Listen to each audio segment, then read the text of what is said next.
رات کے اس پہر وہ کسی حور سے کم نہیں لگ رہی تھی۔ پھر میں نے کہا چچی آؤ بیٹھو۔ پھر میں نے اس سے گلے سے لگایا، وہ بیٹھ گئی اور پھر اس نے کہا کامران بڑی مشکل سے آئی ہوں تمہارے پاس، تمہارے چاچو سو ہی نہیں رہے تھے، ابھی ابھی ان کی آنکھ لگی ہے، مجھے بھی تمہارے ساتھ ملنے کی بے چینی ستا رہی تھی۔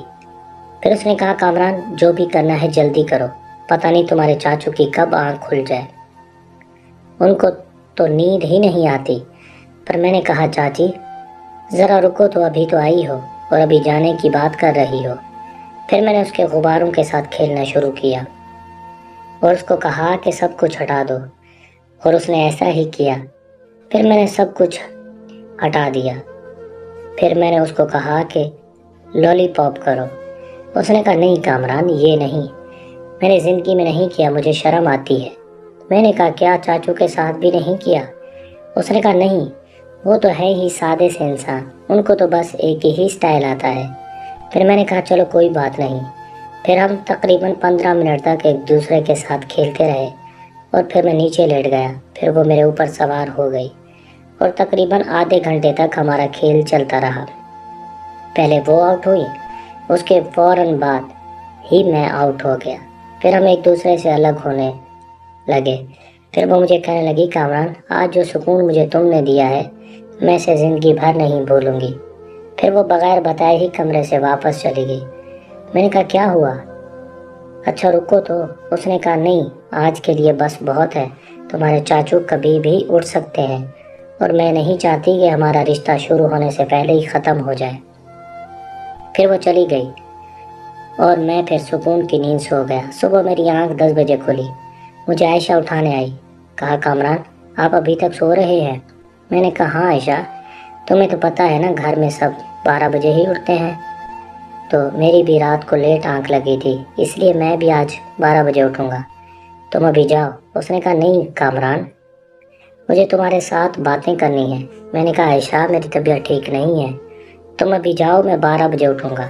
پھر وہ منہ بنا کے واپس چلی گئی اور میں پھر دوبارہ سو گیا۔ پھر عائشہ مجھے 12:30 بجے دوبارہ اٹھانے آئی، کہا نیچے تمہیں ناشتے پہ بلا رہے ہیں۔ میں نے کہا اچھا عائشہ تم چلو میں فریش ہو کے آتا ہوں۔ پھر میں نیچے آیا تو چاچی آمنہ اور آصف بھائی سب مل کے ناشتہ کر رہے تھے۔ پھر چاچی نے مجھے کہا کامران کیا ہوا آج آنکھ دیر سے کھلی ہے، طبیعت تو ٹھیک ہے تمہاری؟ میں نے کہا ہاں چاچی، بس وہ رات کو بہت اچھا خواب دیکھا تھا اس لیے پتہ ہی نہیں چلا۔ پھر چاچی نے ہلکا سا مسکرایا، اس نے کہا اچھا چلو بیٹھو ناشتہ کر لو۔ پھر میں نے پوچھا کہ چاچی چاچو کہاں ہیں؟ پھر چاچی نے کہا کہ تمہیں تو پتہ ہے وہ آفس چلے گئے ہیں۔ میں نے کہا وہ اچھا۔ تو پھر میں نے کہا چاچی آج میں کراچی جانا چاہتا ہوں شام 6 بجے کی ٹرین سے۔ اس نے کہا کامران 1-2 دن رک جاؤ۔ میں نے کہا نہیں چاچی بس گھر میں بھی تھوڑی پریشانی ہے اور جا کے میں نے آصف کے لیے نوکری بھی تو ڈھونڈنی ہے اور آپ کو بھی تو وہاں شفٹ کروانا ہے۔ چاچی نے کہا کہ اچھا ٹھیک ہے کامران، تمہیں کچھ ضرورت ہو تو مجھے بتا دو۔ میں نے کہا نہیں چاچی میرے پاس پیسے ہیں۔ پھر میں نے آصف کو کہا آصف چلو ٹرین اسٹیشن چلتے ہیں، ٹکٹ کروا کر آتے ہیں، پھر مجھے شام کو ٹرین اسٹیشن چھوڑ آنا۔ اس نے کہا جانے کی کیا ضرورت ہے، ہم موبائل سے بک کروا لیتے ہیں۔ پھر موبائل سے ہم نے کراچی کے لیے ایک ٹکٹ بک کیا جو رات 8 بجے کی تھی۔ پھر میں نے دیکھا آمنہ کا چہرہ بھی اداس تھا۔ پھر میں نے کہا آمنہ تم کیوں اداس ہو؟ اس نے کہا نہیں کامران بھائی میری طبیعت کچھ ٹھیک نہیں لگ رہی۔ پھر وہ اپنے کمرے میں چلی گئی۔ چاچی وہیں پہ بیٹھی رہی اور آصف بھی اپنے کمرے میں چلا گیا۔ چاچی نے کہا کہ کامران جلدی وہاں آصف کا کچھ کرنا تاکہ میں جلد از جلد تم سے مل سکوں۔ یقین کرو جو رات کو تم نے مجھے سکون دیا ہے تمہارے چاچو نے پوری زندگی نہیں دیا۔ صرف وہ اپنا کام کر کے سو جاتے ہیں، میرے بارے میں نہیں سوچتے تھے۔ میں نے کہا ہاں چاچی میرا بھی کچھ ایسا ہی حال ہے، میں نے بھی آپ کے ساتھ جو سکون حاصل کیا ہے وہ سکون مجھے زندگی بھر نہیں ملا۔ آپ فکر نہ کریں، میں کراچی جاتے ہی پہلا کام یہی کروں گا۔ پھر اس نے میرے کپڑے پیک کرنا شروع کیے۔ میں نے کہا چھوڑیں چاچی میں یہ کام خود کر لوں گا۔ پھر چاچی وہ کام میں لگ گئی۔ میں نے دیکھا عائشہ مجھے بلا رہی ہے۔ پھر میں گیا۔ عائشہ نے کہا کامران اپنے روم میں چلو چھت پہ، مجھے تم سے ضروری بات کرنی ہے۔ میں نے کہا کیا ہوا عائشہ بتاؤ تو؟ اس نے کہا یہاں نہیں، تم ذرا اپنے کمرے میں چلو۔ پھر میں اپنے کمرے میں آیا تو پیچھے سے عائشہ بھی آ گئی۔ پھر آتے ہی عائشہ نے مجھے گلے لگا لیا اور کہا کامران تم نے مجھے خدمت کا موقع ہی نہیں دیا، لیکن میں تمہاری خدمت ضرور کروں گی، کراچی جا کے مجھے بھول مت جانا۔ میری کسی اپنے دوست سے شادی کی بات چلانا، میں شادی تو اس سے کروں گی لیکن میں تمہیں بھی خوش رکھوں گی۔ مجھے مردوں کا پتہ ہے کہ وہ کون سے طریقے سے خوش ہوتے ہیں، مجھے اس چیز کا بہت ایکسپیرینس ہے، تو مجھے کبھی بھی موقع دے کے دیکھ لینا۔ میں نے کہا اچھا عائشہ ایسی بات تھی تو پہلے کیوں نہیں بتایا، میں ضرور موقع دیتا۔ خیر اب میں کراچی جا رہا ہوں تو میں تم سے رابطے میں رہوں گا، کوئی اچھا سا دوست ڈھونڈوں گا جو شریف ہو، کل کو ہمارے لیے مسئلہ نہیں ہو، تمہاری شادی کی بات چلاؤں گا اس سے۔ اس نے کہا اچھا ٹھیک ہے۔ پھر میں نے اپنے پرس سے 10,000 روپے نکالے اور پھر عائشہ کو دے دیے۔ اس نے کہا یہ کیا کامران؟ میں نے کہا رکھ لو۔ عائشہ نے کہا کہ تم نے اتنے دن خدمت کی ہے ہماری، یہ تو تمہارا حق بنتا ہے۔ اس نے کہا نہیں۔ پھر میں نے زبردستی اس کی جیب میں ڈال دیا، آگے والی جیب میں، آپ سمجھ رہے ہوں گے۔ پھر وہ واپس چلی گئی اور میں بھی نیچے آ گیا۔ پھر میں نیچے آیا تو آمنہ مجھے کہہ رہی تھی آصف مجھے بھی بھول مت جانا۔ سب گھر والے مجھ سے بہت محبت کرنے لگے تھے سوائے آصف اور چاچو کے۔ پھر میں چاچی کے کمرے میں گیا، چاچی نے میرا بیگ تیار کر لیا تھا۔ پھر میں نے پوچھا چاچو کب تک آئیں گے؟ جاتے ہوئے میں ان سے مل لیتا۔ اس نے کہا بس آنے والے ہیں، اور پھر دروازے پر بیل بجی۔ اس نے کہا لو آ گئے تمہارے چاچو۔ پھر میں نے جا کے دروازہ کھولا تو وہ چاچو ہی تھے۔ پھر میں نے ان کو اندر آنے کا کہا اور وہ اندر آئے۔ پھر میں نے کہا چاچو آج مجھے اجازت دے، میں کراچی جانا چاہتا ہوں۔ انہوں نے کہا خیریت کامران بیٹا؟ میں نے کہا ہاں چاچو، بس نوکری بھی نہیں لگی اور گھر میں تھوڑی پریشانی بھی تو ہے، اس لیے آپ کو تو پتہ ہے نا۔ اس نے کہا اچھا ٹھیک ہے، تم کراچی جانا، اپنی اور آصف کی نوکری ڈھونڈنا اور سب گھر والوں کو میرا سلام کہنا۔ میں نے کہا ٹھیک ہے۔ آج میں بہت خوش تھا کیونکہ میں نے چاچو اور آصف سے اپنا بدلہ پورا کر لیا تھا۔ چاچو نے میری امی کے ساتھ اور آصف نے میری بہن کے ساتھ جو کام کیا تھا میں نے اس کا بدلہ دگنا لیا تھا، چاچو کی بیوی کے ساتھ بھی، اس کی بیٹی کے ساتھ بھی۔ بس اس کی نوکرانی رہتی تھی، اس لیے بھی کچھ سوچوں گا ضرور کراچی جا کے۔ پھر رات کے 7 بج گئے۔ میں نے کہا آصف بھائی بائک نکالے اور مجھے ٹرین اسٹیشن چھوڑ کر آئے۔ پھر آصف نے بائک نکالی۔ پھر آصف نے کہا کہ ٹھیک ہے کامران بھائی، بس یار نوکری نہیں تھی اس لیے میں نے تمہیں گھمایا بھی نہیں، سارا دن گھر میں پڑا رہتا تھا، ناراض مت ہونا۔ میں نے کہا کوئی بات نہیں، میں نے بھی تو آپ کو کراچی نہیں گھمایا تھا، یہ تو چلتا رہتا ہے۔ اور پھر آصف بھی چلا گیا اور میں جا کے ٹرین میں اپنی سیٹ پر بیٹھ گیا۔ میں ٹرین پہ ابھی 5 منٹ بیٹھا ہی تھا اور میں نے ادھر ادھر دیکھ رہا تھا۔ بالکل میرے پیچھے والی سیٹ پر ایک بہت ہی خوبصورت عورت اور دوست کے ساتھ اس کے بچے تھے۔ وہ بہت ہی خوبصورت عورت تھی جو مجھے گھور کے دیکھ رہی تھی، شاید وہ مجھ سے بات کرنا چاہتی تھی۔ پھر میں نے اس کے چھوٹے بیٹے کو پیار کرنا شروع کر دیا۔ پھر میں نے اس کو کہا کیا نام ہے بیٹے؟ پھر میں نے اس عورت کو کہا کہ یہ آپ کا بیٹا ہے؟ اس نے کہا جی میرا ہی ہے۔ میں نے کہا بہت پیارا ہے۔ میں نے کہا اس کا ابا کہاں ہے؟ اس نے کہا اس کے ابا کا انتقال ہو گیا ہے۔ میں نے کہا اچھا، بہت افسوس ہوا۔ پھر اس نے کہا کہ تم کہاں جا رہے ہو، کراچی؟ میں نے کہا ہاں کراچی۔ پھر میں نے پوچھا کہ آپ بھی کراچی رہتی ہیں؟ اس نے کہا نہیں رہتی تو نہیں ہوں، میں لاہور میں رہتی ہوں، کراچی مجھے کسی نے بلایا ہے، میں وہاں نوکری کروں گی، میرے ریلیٹیو ہیں اور بچے میرے وہیں دیکھیں گے۔ اب میں دل میں سوچ رہا تھا کہ لاہور سے لوگ کراچی نوکری کرنے آ رہے ہیں اور میں کراچی سے لاہور آیا تھا۔ خیر میں نے کہا اچھا ٹھیک ہے کوئی بات نہیں، نوکری کرنا کوئی بری بات نہیں ہے، آپ اپنے بچوں کے لیے کر سکتی ہیں۔ پھر اس نے کہا کہ آپ کیا کرتے ہیں؟ میں کیا بتاتا کہ میں نکما ہوں۔ میں نے کہا میں سرکاری ملازم ہوں۔ اس نے کہا اچھا، پھر تو آپ کی بہت اچھی سیلری ہوگی۔ میں نے کہا ہاں بہت اچھی ہے۔ پھر اس نے کہا کہ آپ لاہور کس کے لیے آئے تھے؟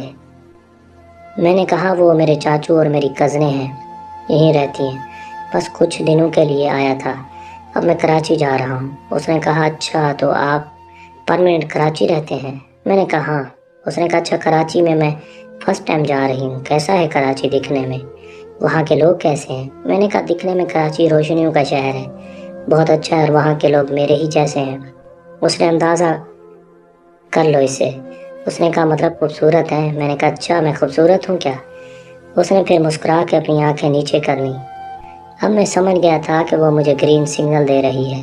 میں نے کہا کہ لاہور میں بھی خوبصورتی کم نہیں ہے، لاہور میں بھی بہت خوبصورت ہے، اب آپ خود ہی کو دیکھ لیں، کسی سے بھی پوچھ سکتی ہیں آپ کتنی پیاری ہیں۔ اس نے کہا کہاں؟ پھر اس نے کہا آپ کا نام کیا ہے؟ میں نے کہا میرا نام تو کامران ہے۔ پھر میں نے کہا آپ کا کیا نام ہے؟ اس نے کہا میرا نام کرن ہے، میری عمر 25 سال ہے، میرا شوہر انتقال کر گئے ہیں، 2 بچے ہیں، ان کا پیٹ پالنا ہے، اس لیے میں کام ڈھونڈ رہی تھی۔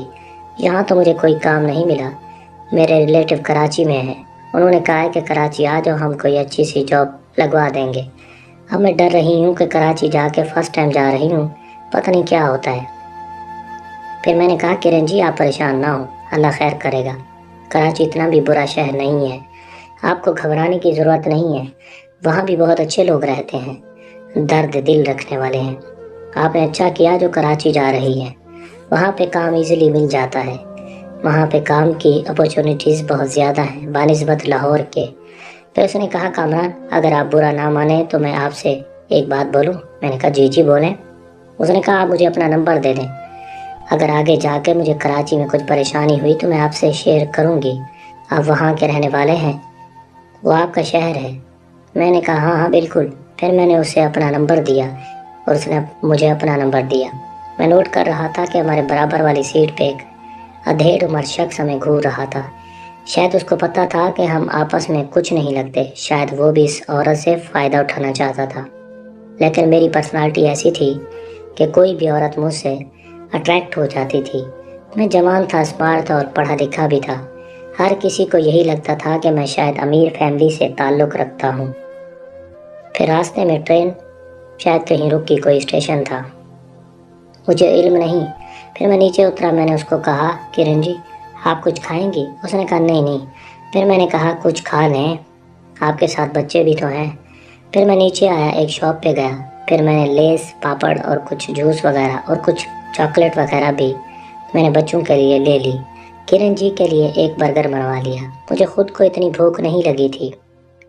پھر میں اوپر گیا، اس نے کہا یہ کیا کامران جی آپ نے خواہ مخواہ اتنا خرچہ کیا، مجھے صرف چائے پلا دیتے تو وہ بھی کافی تھی۔ میں نے کہا مطلب آپ نے چائے بھی پینی ہے؟ اس نے کہا نہیں ابھی تو بہت ہے۔ پھر میں نیچے آ گیا، میں نے ایک ڈسپوزیبل کپ میں 1 کپ چائے لی، پھر میں اوپر گیا، اس نے کہا 1 کپ؟ میں نے اپنے لیے نہیں لی تھی، مجھے اچھی نہیں لگتی۔ اس نے کہا پھر میں بھی نہیں پی رہی۔ پھر میں نیچے آیا، 1 کپ اور لیا، پھر ہم دونوں مل کے چائے پی رہے تھے اور سفر اتنا خوبصورت گزر رہا تھا، میں نے اس چیز کا اندازہ بھی نہیں کیا تھا۔ پھر کرن مجھے کہنے لگی کامران یہ سامان کتنے کا لائے ہو؟ پھر اس نے پرس میں سے کچھ پیسے نکالے مجھے دینے چاہے، میں نے کہا نہیں یہ میری طرف سے ہے، یہ چھوٹے بچے ہیں کتنے پیارے ہیں، مجھے اچھے لگتے ہیں، ویسے یہ شادی شدہ عورت کو پھنسانے کا بہت ہی بہترین طریقہ ہے کہ اس کے بچوں کی تعریف کر دو، ان کو کچھ لے کے دے دو تو عورت خود بخود اٹریکٹ ہو جاتی ہے۔ اور شاید یہ کرن بھی اسی چیز سے متاثر ہو رہی تھی کہ میں اس کے بچوں کو پیار کر رہا تھا اور وہ بچے میرے ساتھ کمفرٹیبل محسوس کر رہے تھے، وہ بھی مجھ سے بار بار کھیل رہے تھے، کبھی میری گود میں آ کے بیٹھتے تو کبھی کہاں۔ سفر بہت اچھا گزرا۔ پھر میں نے اس سے پوچھا کرن جی آپ کراچی کون سے علاقے میں جا رہی ہیں؟ تو اس نے کہا کہ کراچی گلشن اقبال میرے ریلیٹو ہیں، میں پہلے ان کے گھر جاؤں گی۔ میں نے کہا کون ہے وہاں؟ اس نے کہا وہ میرے دور کے ماموں ہیں، وہ اکیلے رہتے ہیں۔ میں نے کہا مطلب؟ اس نے کہا کیا کروں کامران جی، اس کے علاوہ میرے پاس کوئی اور آپشن نہیں تھا۔ میں نے کہا وہ بندہ تو ٹھیک ہے نا؟ پھر اس نے کہا دیکھتے ہیں، قسمت پہ چھوڑا ہے، اللہ مالک ہے، اللہ بہتر کرے گا۔ میں نے کہا اچھا ٹھیک ہے کرن جی، اگر کوئی پریشانی ہو تو آپ کے پاس میرا نمبر ہے، مجھے کال کر دینا، میں آپ کے لیے وہاں رہنے کا بھی اور نوکری کا دونوں کا بندوبست کر دوں گا۔ پھر اس نے مجھ سے پوچھا کامران آپ کہاں رہتے ہیں؟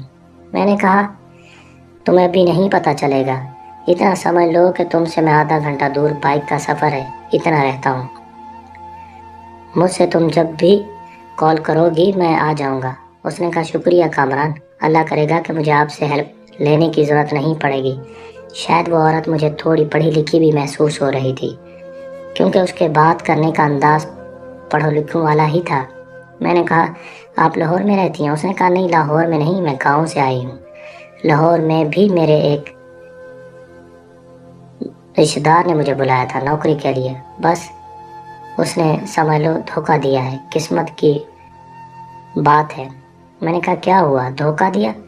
اس نے کہا کامران جی یہ لمبی سٹوری ہے، پھر کبھی سناؤں گی۔ پھر میں نے کہا کیا ہوا بتاؤ تو، ویسے بھی سفر اتنا لمبا ہے، اچھا ہے کہ باتوں باتوں میں گزر جائے۔